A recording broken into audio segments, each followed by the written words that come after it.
Hi everyone. So Statistics 5030, Chapter 1, the first video.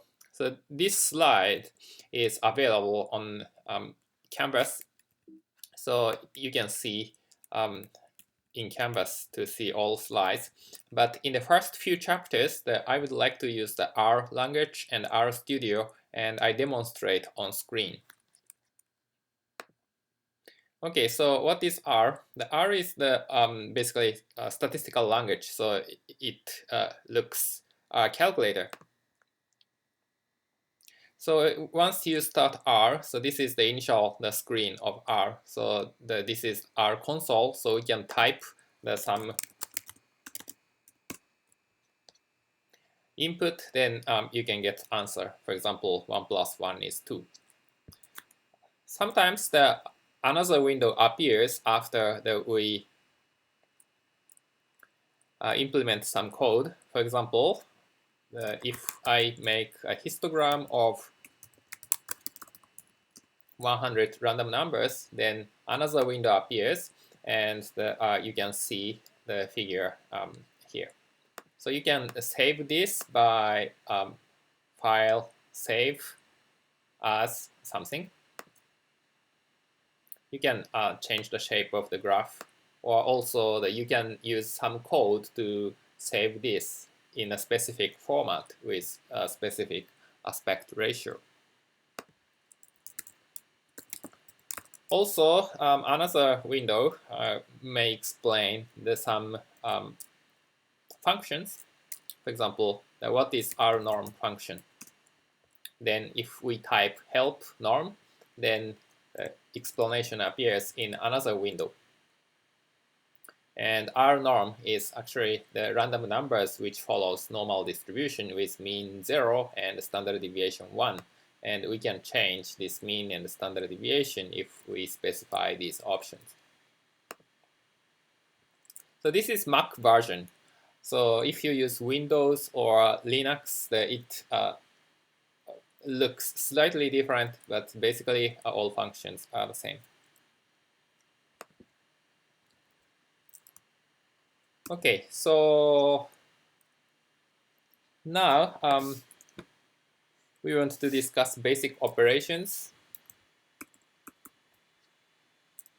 So we have already done addition, and subtraction is the same. For example, the 3/4 minus 1, the 4/3 minus 1/3 is 1. So if you type this, then this becomes 1. Or you can multiply 8 and 31, then you get the 248. So division is just the slash symbol.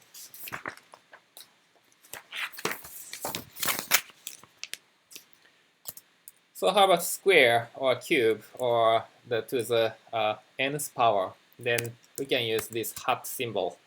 You can type the shift 6 in usual keyboard.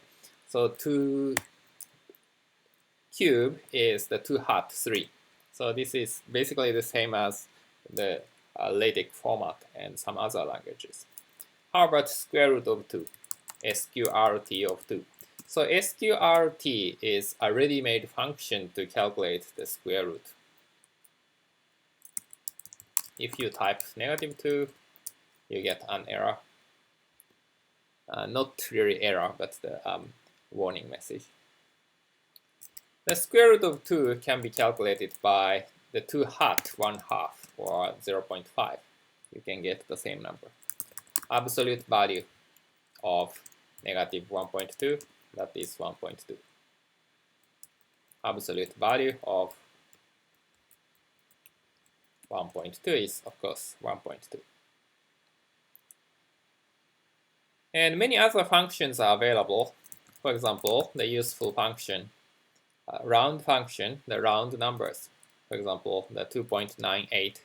If we round this number, then this becomes 3. Or a round of 2.12 is 2. If you want to get the several numbers after decimal points, you can type, for example, 2.12345, 2, then this becomes hundredth. So this becomes the 2.12. The similar functions, the floor function and the ceiling function. Floor function round down numbers 8.81, then it returns 8.0, again 8. Round up, then you can use ceiling function. Ceiling of 8.81 is 9.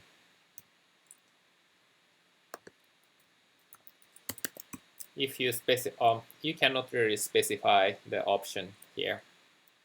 So ceiling function always makes it into integer. So if you want to get the 8.9, then probably you have to just multiply by 10, then maybe divided by 10, then you can get 8.9. So some other functions, the exponential function, so e to the power 4, for example. So that is exp parenthesis 4. So this is again a function. So log base e of 10.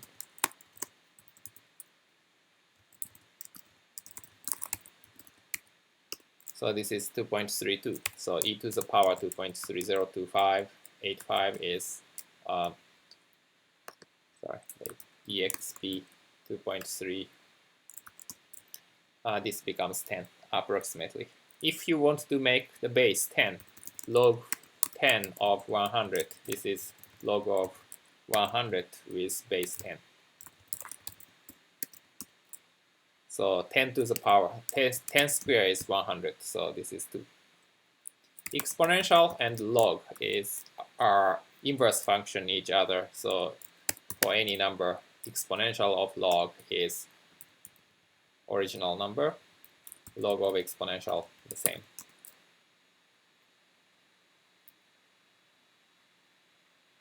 So you can type more complicated formula by combining these. For example, if you want to put exponential of 0.01 minus 1 on numerator and the 0.01 as denominator, then you can calculate this. So this basically approximates the slope of tangent line of y is equal to exponential of x at x is equal to 0.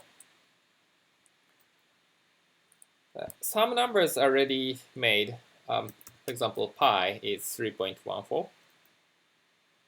So sine of pi over 2, this is 1. So sine of 90 degrees. So if you really want to use the degree, then actually you have to make something. If you want to put 90, then basically we have to transform this into pi. So pi parenthesis 180, you always have to multiply.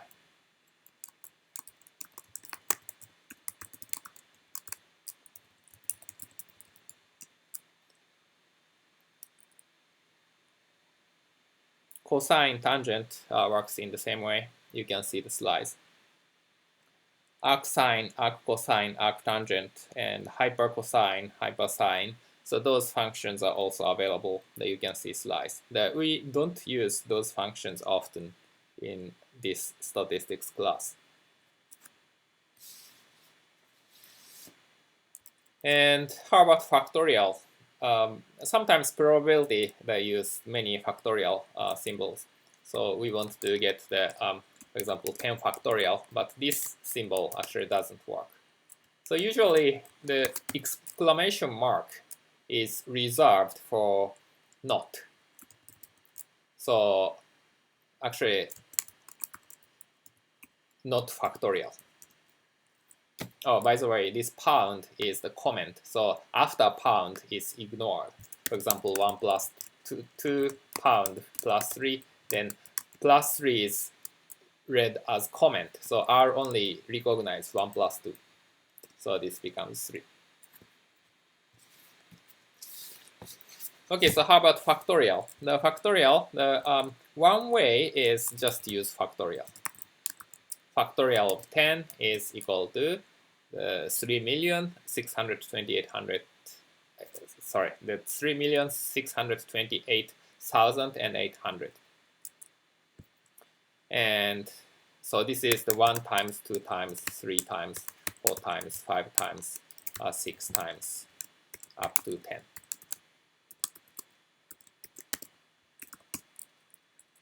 So another way is gamma function. So gamma of something is actually the 10 minus 1 factorial. So if you type the gamma of 11, this becomes 10 factorial. Product, yeah, so these are the way to calculate it. How about the 6 choose 4? So how many ways that you have to choose 4 out of 6? Then that is 6 factorial divided by 4 factorial times 2 factorial. So you can use factorial function, factorial 6 divided by factorial of 4 times factorial of 2. So 15. So 6 factorial is what? The 720, and 4 factorial is 24, and 2 factorial is 2. So actually the same, 15. And finally, assignments. So you can assign some letter or the sequence of letters for a specific number. For example, if you want to define x is equal to 2, then you can just you can type the x, the left arrow or the less than sign, and this is hyphen, then 2. Then x is defined as 2. So once you type x, then the R recognize this is x. If you type x squared, then it returns 4. X equals to, so this is the same function. Maybe we change the number. X is equal to 4. Then x becomes 4. So you can use the two symbols, and these have the same meaning. So, okay, so we define y as 3, then x plus y is 7. The 4 plus 3 is 7. And the 2 times x, maybe square plus maybe 3 times x, then this becomes 44. The x squared is 16, and 2 times 16 is 32, and 3 times 4 is 12, so in total 44. Okay, so these are the basic functions in R. See you then.